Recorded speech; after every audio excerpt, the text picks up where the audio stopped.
Hi guys, welcome back to Heritage Homestead. If the light in this video looks a little funny, it's because I'm standing in front of my new grow light setup. This is my first time having a grow light setup and I'm really excited about it. Yesterday I assembled this setup and I started the first seeds for the summer garden and I was so excited. I was like a little kid. I kept getting my husband to come look at these flats of seeds, which there's nothing to look at, they're empty, but this is the beginning of a good gardening season. Let me take you back to yesterday and show you how I assembled this setup and planted my seeds. I've got a rack here that needs to be assembled, and behind me I've got some grow lights that I ordered in the mail. I really hope none of them are broken because I haven't opened this yet. I have to confess that I am not very good at assembling things. I usually start out trying to do it on my own, and then I call in John when I get frustrated, and that's exactly what happened here. Fortunately, he works from home and was able to give me a hand. Last year, I started my cold weather crops by winter sowing in milk jugs. I was new to growing food and homesteading, and I just didn't want to buy a lot of gear yet. That was effective, and if you're interested in trying that because you want to grow a garden from seed, but you don't want to buy a bunch of gear, that's a great way to go. I'll link that video right over here for you, and you can watch me go through that process. However, winter sowing is not a great strategy for a lot of crops that aren't cold weather crops, things like peppers and tomatoes. And so this year I just want to level up and get a grow light set up and be able to manage things a little more closely indoors. After shopping around at grow light kits, I found that the most affordable way to do this was to piece things together on my own. So this shelf is just a standard utility shelf that I bought from Lowe's. Most big box stores have these. And then I ordered the grow lights from Sunco. Amazon carries Sunco grow lights, but you will pay much more on Amazon than you would if you just go to the Sunco website, I found. This is great. It fits how I hoped here, and I like that it's black. I just think it's going to look pretty when it's full of green things. So let's get the grow lights up. I am nervous that possibly one of these could have broken in transit, and it'll take me a while to get another one. So let's see. Moment of truth. Top one is definitely intact. These are full spectrum lights. That's what seems to offer the best results from what I've read and looked at. Let me show you the tiny bit of setup I'm doing to get each light ready to hang, and then we'll hang the first light on the top shelf. So all these lights are wrapped in this plastic. Just gonna tear it off. And then each light comes with a bag of assembly fixtures. There's a couple different options for assembly. So you can drill pilot holes and actually affix it to a wall or to a ceiling. But I am just going to use the suspension option. So I've got these 4 little chains. And then I have my own larger S-hooks and chains that I'll use to add a little more length to this so that I can get it exactly the distance that I want from the plants. Well, I just realized a little mistake. I thought I was getting 4 1-foot lengths of chain from Lowe's. I put in an order for pickup online. And instead I've got a 4-foot chain, which doesn't help me. And also I don't need 4 chains. I need more than that. I'm gonna run to Lowe's. This is the classic story of any project. You end up with a couple trips when you think you only need 1. All right, I'm back with the right length of chain, and it's a smaller chain. I didn't need that heavy duty stuff. Ready to hang. I realized as I started to hang the lights that my shelves are at different heights. So the distance from the very top of the shelf to the first rack is short enough that I didn't need any of that extra chain I bought. I'm just using the chains that came with the lights, and then I used the extension chain for the second shelf. My setup is complete. I wound up changing my plan a little bit. Let me show you what I've done. Here's the full setup. So I had intended to do 1 light per row and have 4 rows. I thought I'd have just 1 light and then I'd run my flats long ways under it, but I have a toddler and she's gonna love getting at those things on the lower shelf. So these shelves are deep enough that I discovered my flats can go the short way and go back in, and then I can stack these 2 lights deep. That way I can fit plenty on these top 2 shelves, and I don't have to worry about a tiny 1-year-old pulling on any lights or getting any flats down or any craziness like that. It's a little hard to see what's going on here with all these chains, but I want to show you this is exactly what I was hoping for. This S-hook will allow me to adjust the height of the light. That way I can keep the lights right above my little seedling trays before they germinate, and then as they grow, I can raise the lights and adjust the height as I need to. Whoa! It is really, really bright. I'm excited. I didn't expect it to all be turned on the moment I plugged it in. So I'm ready to plant some seeds. So we're gonna start a couple kinds of seeds today, and I'm just gonna use my dining table. I've got a good picnic blanket here to protect it. And I'm using a seed starting mix today. It's from Coast of Maine.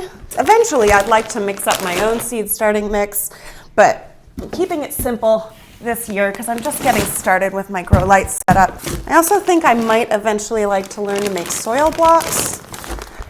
That's another thing that I just don't want to mess around with right now because I really want to get seeds started so that we get a good jump start on the gardening season.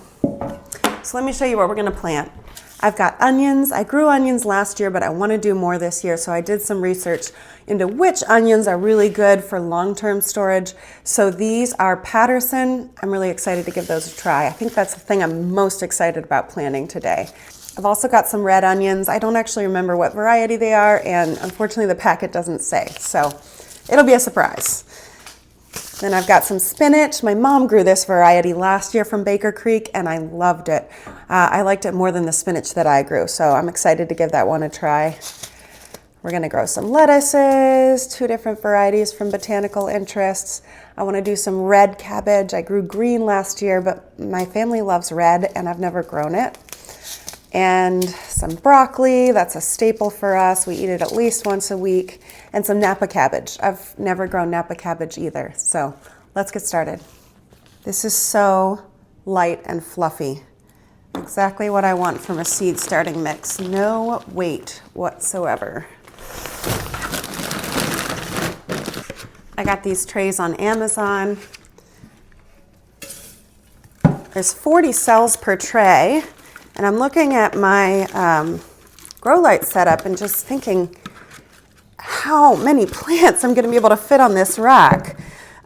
If you've started your own seeds indoors on a grow light setup, maybe this isn't novel to you, but to me, I've just, like I said, I started a lot of my things, a lot of my cold weather crops through in milk jugs last year, and then I bought a lot of transplants from my local nursery to fill in the rest of the gaps. And so this just seems like enormous potential to me. So I'm gonna set this in its base.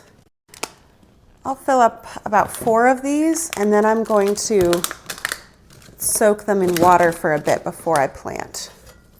If you're new here, I'm in zone 6B. I'm in central Pennsylvania. And ideally, I would have started some of these seeds maybe a few weeks ago.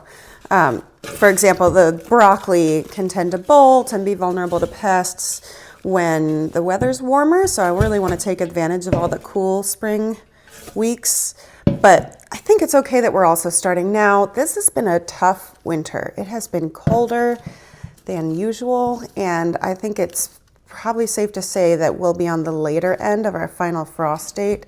So that's all right. I've got 5 full flats here.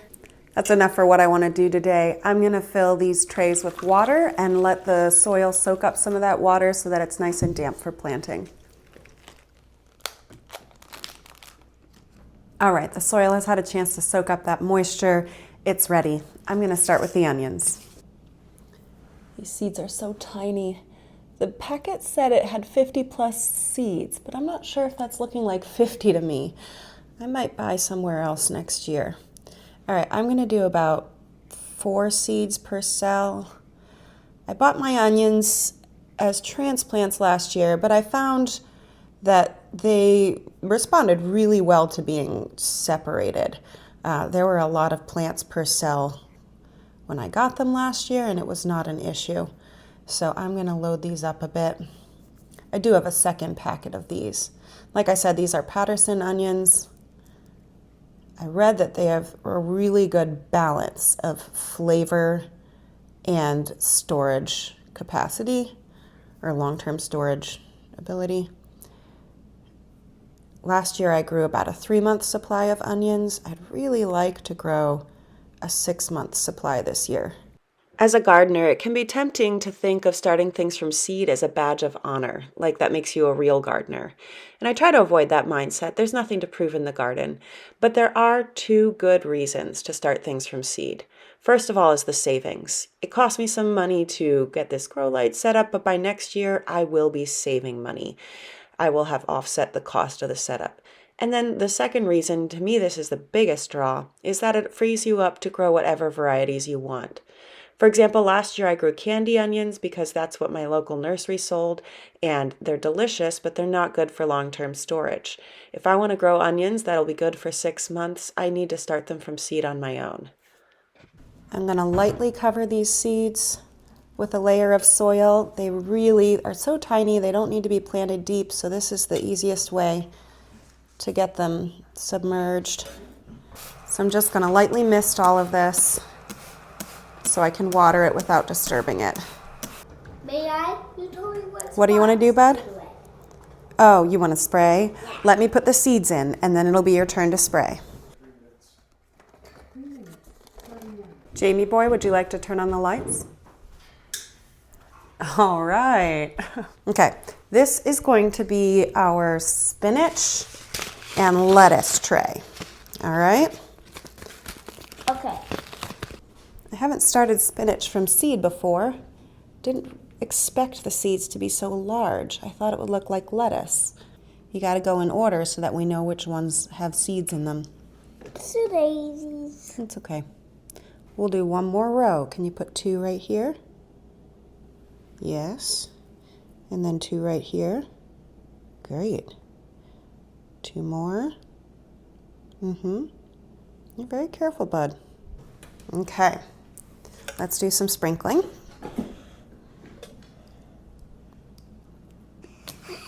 Excellent. That was a good strong one. That was great. Perfect. Now you're getting it. When I planned to plant seeds today, I knew my son would be with me for the last half of this project, and I wasn't sure if this would interest him or not, so I'm really pleased that he wanted to join me on this. I added humidity domes to the top of each of these flats just to hold moisture in until they germinate. As soon as they germinate, I will take off the humidity domes and let those little seedlings breathe. As for these lights, I'll be leaving them on for 12 hours a day, and then they'll be off overnight. So just to recap the day's work, we planted some red onions and yellow onions.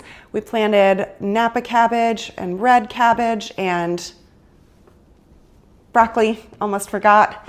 Over here we got spinach and lettuces, and then I decided to add a few more things that I hadn't planned on.